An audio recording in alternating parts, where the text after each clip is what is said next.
Hello, movie lovers. Welcome back to Apocalypse Movies. I'm your host, Jacob Bartley, and this is our review of The Nice Guys. For those of you who don't know, it's a Shane Black-directed film starring Ryan Gosling and Russell Crowe, and it's a rated R film, comedy, buddy cop comedy that came out a few weeks ago, and we're finally getting to our review of it. I am joined today with Jake Berlin. How you doing today, man? I'm good. Glad to be talking some Nice Guys, man. I know. This is a good one. Yeah, it's a nice change of pace with all these big blockbusters and like Jungle Book, Civil War, Apocalypse, like all these big movies.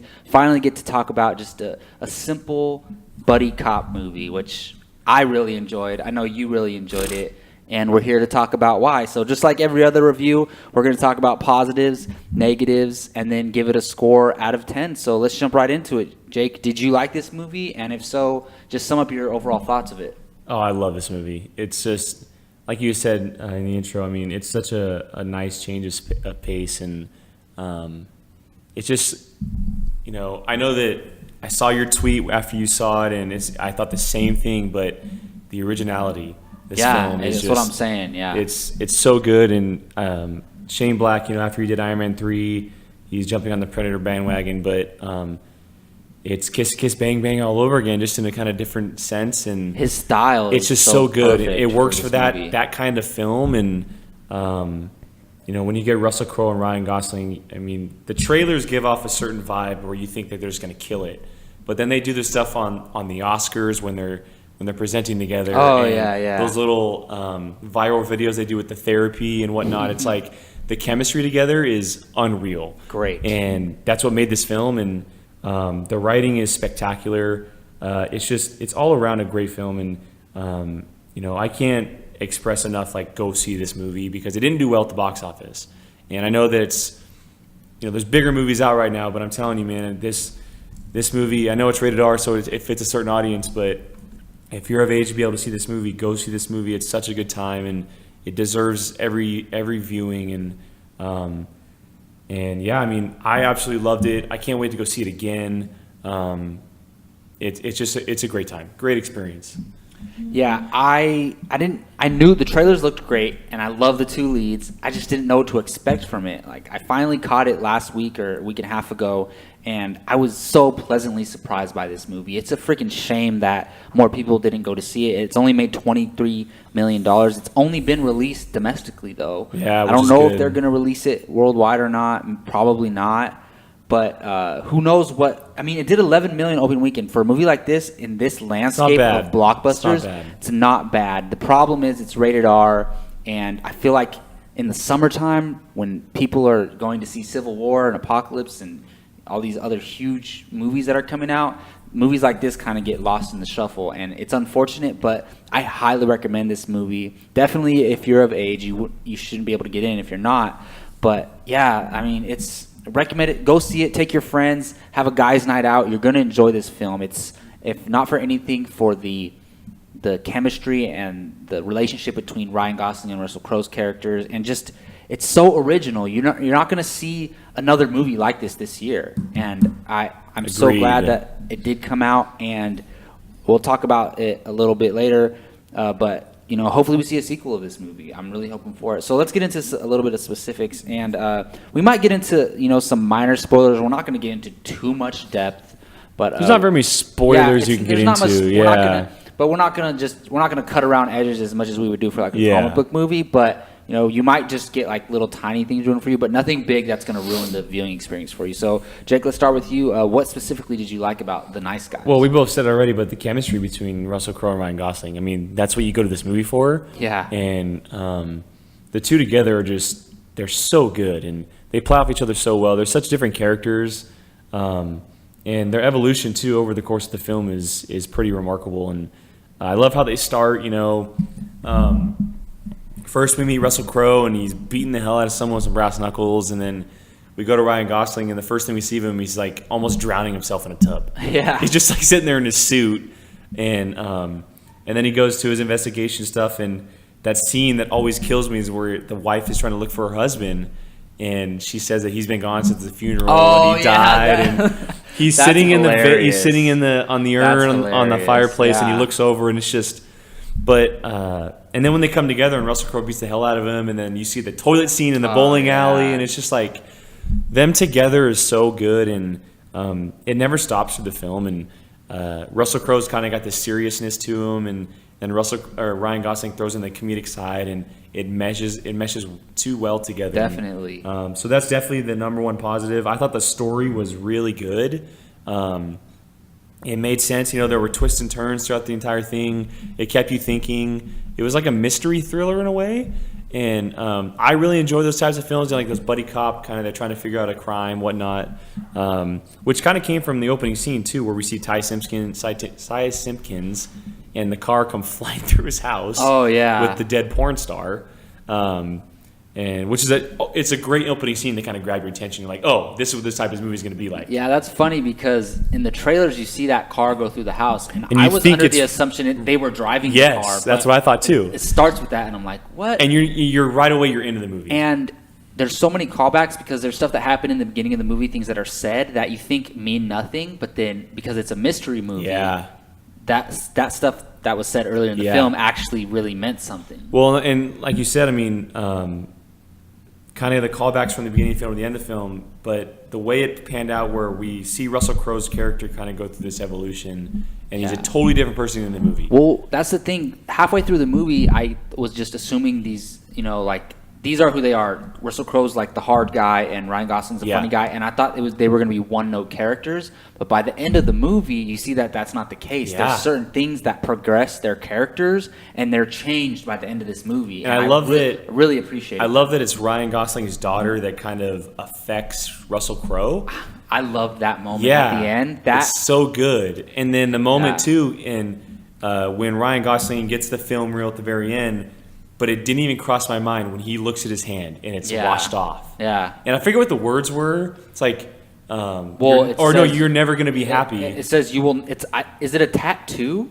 I think it's just writing. Okay. It says you will never be happy. And the never's wiped away. And then it says you will be happy. Yeah. With the never out. It's such a good callback from the start of the film, because when we first see him, that's what we see on his hand. And but yeah, the characters and the story, and there wasn't a ton of action, but when you got the action, it was so cool and fun. Like, I love the hot tub scene at the party between Russell Crowe and that guy. That was awesome.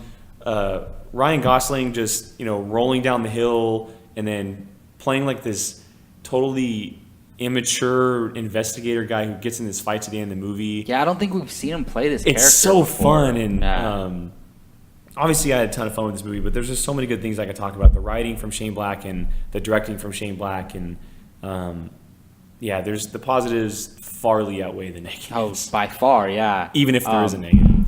I got it. Ryan Gosling and Russell Crowe's chemistry. How did we not think of this before for them to be in a movie together? Like, this is the perfect, modern duo to be in a film like this, and I really hope that they continue this story. Well, I don't know, it's hard with the box office and everything, but we saw that. I mean, ending the film, obviously they called for a sequel. It was kind of a calling card that they would like to do a sequel. I just hope so. And who knows? I don't think the production budget on this couldn't have been too high. So hopefully they can get that done. So would you, as far as genre go, wouldn't you say that it's a comedy first? Yeah, I would say it's a comedy first. Okay, so in that case, Deadpool's not a comedy first. Deadpool is a superhero movie. This is the best comedy of the year. This is the best comedy of the year. The Nice Guys, even though there's been some crappy comedies, Ride Along 2, horrible. Zoolander 2, horrible. Dirty Grandpa, horrible. Neighbors was good, but it was didn't exceed my expectations. I haven't seen The Boss. But so Neighbors, up until this point, Neighbors 2 is the best comedy of the year. And it's not even a great movie, it's good. But this is a great movie. It's the best comedy of the year. So obviously the comedic elements are the best part, one of the best parts of this movie, and it's not just a slapstick show the whole time. There's dramatic elements. The comedy builds up, and it's not just comedy the whole time. It comes and goes, which really works well for me. Man, something that made the movie for me, and I think it would have been a totally different movie, is Ryan Gosling's daughter. That character, without her in the movie, I don't think it's as great. She's as the emotional, like kind of cord that holds everything together. Yeah, and I think the actress' name is Angourie Rice. I don't know how to pronounce her first name, but that's her name. And she, as far as a young performer, she was really good. Mm-hmm. And so yeah, without her in the movie, just it wouldn't have been what it is. And going with that, the movie had a lot of heart to it. And like I said, the first 60% of the movie, I thought they were trying to build toward it being more than just a comedy and having heart, and I didn't think it was working. But then by the end of the movie, I'm like, oh my goodness, they totally paid off on all those things they were trying to go for, and it really ended up working for me. And then just the originality of it, I feel like this movie would have came out in the 90s. Yeah, that's exactly how I felt. And they captured that, that vibe and that, environment of that era of type of movies that came out, and it came out today in 2016. That really gives me faith because I love this style, this genre of movie. So I was really happy with it. But of course, not every movie's perfect. I think I might have a little bit more negatives than you do. Yeah, why don't you go and start? I really liked the movie. I loved the movie, but I did have a lot of problems with it, and a lot of that came in the first 60% of the movie, like I was telling you. I was not fond of the Blueface guy. Oh, I agree. The guy that got ran over by the car. Yeah, so even I agree. On IMDb, his character's name is Blueface. Because I was in my notes, I wrote, under negatives, I wrote villain Blueface. And then I went to go look up the character's name. It's Blueface. The actor Boy Knapp, is it Bo Knapp? Is his name? It's Bo Knapp. Bo Knapp. His performance is what they asked him to do. He was asked to go over the top. I don't know. I felt like it was just a little bit unnecessary. And then also, even though I enjoyed the daughter character and she was one of the best parts of the movie, I do not believe that he would take her on all these missions with them. The first time that she's with them, she sneaks into the party. But after that, there's no way he would be taking her on these missions. I understand. Maybe if it's a 20-year-old daughter, but what is she, 12 years old? Like 12 or 13, yeah.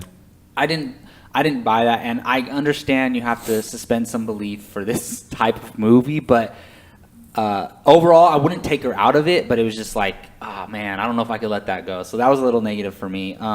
It was very bizarre at times, and throughout the movie, I was like, wow, that's crazy. But then by the end of the movie, I accepted everything. So I don't know if that's a negative for me. But then also, just one of my pet peeves in any movie is when there's a shootout and they're all standing behind walls and they peek their head out and shoot and then go back behind the wall and nobody gets shot. That's a pet peeve for me in any movie, and I hate that. And I always think if I was a director, I would find a way to get around that, do something to get rid of that somehow. So that really bothered me. But then other than that, those are just all my negatives, but none of them were big enough to affect my overall enjoyment of the movie. So did you have any negatives? Yeah, I think the Blueface one, obviously, a little bit. Yeah. He's the most for me as well. As soon as he was on screen, I was like, oh, this kind of character right now. Yeah, I didn't expect it to be in this movie because you're like, oh, everything's so great, and then he shows up and you're like, what? Yeah, I agree. And I do kind of agree with him bringing along his daughter. And I see why they did it, but also it's not really believable. Yeah. But one thing that for me, and it didn't bother me too bad, but there was a little bit of predictability. Okay. And you can as far as as I was watching, I kind of saw where the story was going. The mystery? Yeah, the mystery part of it. Okay, this person's behind this. This is this person's behind this. This is gonna happen here. But it didn't bother me because I was enjoying the film so much. Yeah. I'm okay with the shootout stuff. I get it. It's 97 or it's 77 Los Angeles, and they're trying to capture a certain thing and whatnot. But one thing that I do want to say, though, is, and I forgot to mention in my positives, is Shane Black took a risk as far as involving the porn industry in this film. Yeah, because a lot of people shy away from that in movies. And I'm so happy that he just went full board and just gave it his all. Especially with the parties and everything. Yeah, and the projector on the screen at the very end. It's he went for it and it succeeded, and that's a positive I wanted to mention. But as far as my negatives, it's just a few minor things, and it didn't take away from my viewing the film at all. Okay, and I had a question. I haven't decided if this is a negative for me yet. I don't want to give the whole thing away, but what ended up happening to the antagonists of the film in the end, you know how it ends up. Were you a fan of that, or did that bother you at all? It bothered me a little bit, but at the same time, it didn't really matter. Yeah, 'cause it's about these two characters and the daughter.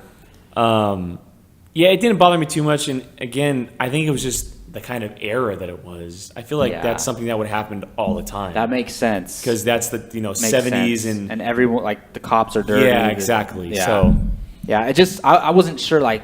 It's a weird thing to think about because nowadays it's like, oh, so that if that happens these days, I would never. Yeah. It's such a different era, but you got to keep in mind that he's trying to capture late 70s, and we've seen it in films That's before. very true. It always. It just kind of, to me, it was like they went through all this trouble for nothing. For nothing. Yeah. In a way, but then that probably is what would happen in that era. So that makes sense. All right, you changed my mind. I wasn't sure if it was a negative. Yeah. Or not. So yeah, obviously we enjoyed the movie a lot more than we disliked it. I had a little bit more negatives than you, but a lot of my stuff was, other than the blue face, was all really nitpicky because I would not take the daughter out of those scenes. No. So she was. I kind of like it. Like, yes, it's not believable having her there, but it made for such a good time seeing her involved. How about the coffee scene? Oh my God. I cracked up. And the way she played it, like, yes. How about this? And then, like, and Ryan Gosling's like, good try. But then it ended up paying off, yes, too. exactly. So this movie is very enjoyable. We both highly recommend it. If you haven't seen it, please go out and see it. I promise you it's it's a pleasure. You're gonna enjoy it, especially if you don't mind hard R. Like, I can't wait to go stuff. see it again. So I want to, talking about it now makes me want to yes. see it again. All right, like we round out every review, we're gonna give The Nice Guys a score out of 10 with our closing thoughts. So Jake, closing thoughts and your score out of 10. Yeah, again, I mean, I can't recommend this film enough. And obviously, if you're of a certain age, please go check out this film. And there's so many good things. If you're, I know that my girlfriend, she wants to see it solely because of Ryan Gosling. And Russell Crowe and Ryan Gosling's chemistry is amazing. If you've never seen a film like this is the film to get involved in because it'll open your eyes to a different side of film. Shane Black is so good at it. There's just so many good things. There's so many fun elements, and it's just a film to kind of take a break from all these big blockbusters like Jacob had mentioned before. With that, I'm giving it a 9.5 out of 10, man. Wow. I love the living hell out of this movie. That's crazy. It was number 5 on my most anticipated list of 2016. That's right. And it lived up to the hype even more so. And I feel like that makes it more satifying because your expectations were high and it delivered. And I'm so happy that that's awesome. I got the film that I wanted. And if there's not a sequel, that's okay because I have the chance to go back and watch this film over and over and over again. And but yeah, 9.5. I thoroughly enjoyed this film. Yeah, see, I didn't like it as much as you do, and I'm still gonna buy it when it comes out. Yeah, I really enjoyed the film. As of now, it's like in my top 5 movies of the year, but we got another 6 months to go. Mm-hmm. So I'm gonna go ahead and stick with my original score that I tweeted out, which is an 8 out of 10. But that's an awesome score. Like that, if your movie's an 8 out of 10, you did a phenomenal job with it. I really enjoyed it. I want to go watch it again. Maybe my score will raise after seeing it again. I might watch it again and find things I don't like. Especially with mystery movies, when you watch them from the beginning, you can view them differently after you know the outcome. So I want to watch it again, and I'm curious if my score will go up a little bit. Just for now, just want to temper my score and give it an 8 out of 10, but I could easily bump that up to an 8.5. But all right, well, that's going to wrap up our review of The Nice Guys. I want to thank Jake Berlin for joining me today and let them know where they can find you on the web. Twitter, Instagram at Qui-Gon Jake. Check out our All Star Wars podcast, the Padawan podcast, our new movie review, movie challenge, make them watch it, and apocalypsemovies.com every day. And you can find me, Jacob Bartley, on Twitter at JacobBartley_, on Instagram at Jacob Ryan Bartley, and on this YouTube channel, Apocalypse Movies. Please comment and let us know what you thought of The Nice Guys. Are you going to see it? Are you not? Did you hate it? Did you love it? Let us know. Please like, please subscribe. We really appreciate it. Until next time, you all take care.